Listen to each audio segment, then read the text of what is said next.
In 2003, as Baghdad burned, one of the most controversial objects in history vanished. It wasn't gold, it wasn't a crown, it was a small clay jar, barely 6 inches tall. Copper, iron, and baked mud. Fill it with lemon juice, and it produces electricity. For decades, people have called it the world's first battery, built 2,000 years before Volta. Some even say it's proof of a lost, advanced civilization. But the real story isn't hidden inside the jar. It's hidden in what everyone chose to forget. The jar's story doesn't begin in an ancient workshop. It begins in a museum basement. In 1938, an Austrian working at the Iraq Museum, Wilhelm Koenig, was going through the collection. He didn't dig it up.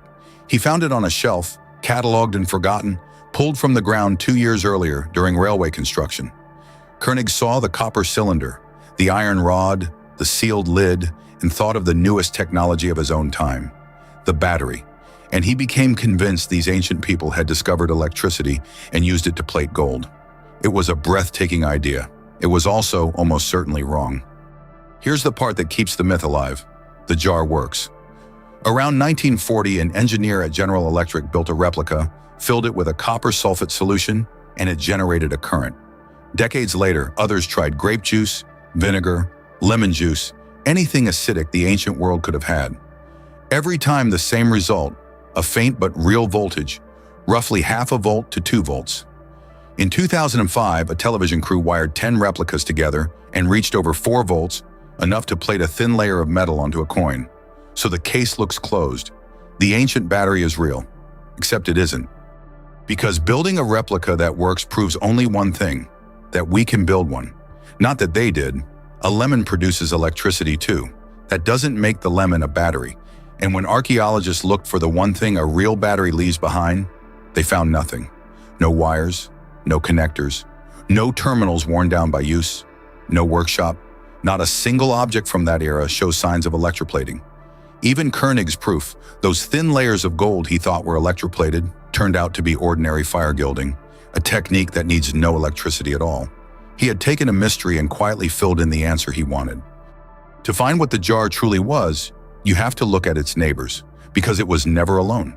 In nearby Seleucia and Ctesiphon, archaeologists found almost identical jars, same clay, same bitumen seal, same copper cylinders. But inside those, there were no batteries. There were scrolls, remains of papyrus, sealed away and rolled inside the copper, likely covered in prayers, blessings, or curses. In the ancient Near East, iron, copper, and bitumen weren't power sources. They were protective magic. The jar wasn't built to hold a current. It was built to hold words, the fears and hopes of a person we'll never know. So why isn't this simply the end of the story? Because the one thing that could settle it is gone. The jar was never carbon dated. Its original context, the exact layer of earth, the objects buried beside it, was never properly recorded. It was pulled from the ground by workers, not archaeologists. And then, in 2003, when the Iraq Museum was looted, the jar itself disappeared, one of 15,000 objects that vanished. At the very moment modern science could finally have tested it, the evidence was lost. What's left is a drawing Koenig made and a question we may never fully close. Which raises a stranger question, not what the jar was, but why we so badly want it to be a battery. The idea of ancient people casually holding lost, advanced technology is thrilling. It turns a slow, ordinary past into a secret history someone is hiding from us. But notice what that story quietly does. It assumes these people were too primitive to matter and too advanced to be real, both at once. And in doing so, it erases the actual humans, the potter, the metal worker, the person who sealed their prayer inside and buried it, hoping it would keep them safe. The Baghdad Battery could produce electricity. That much is true.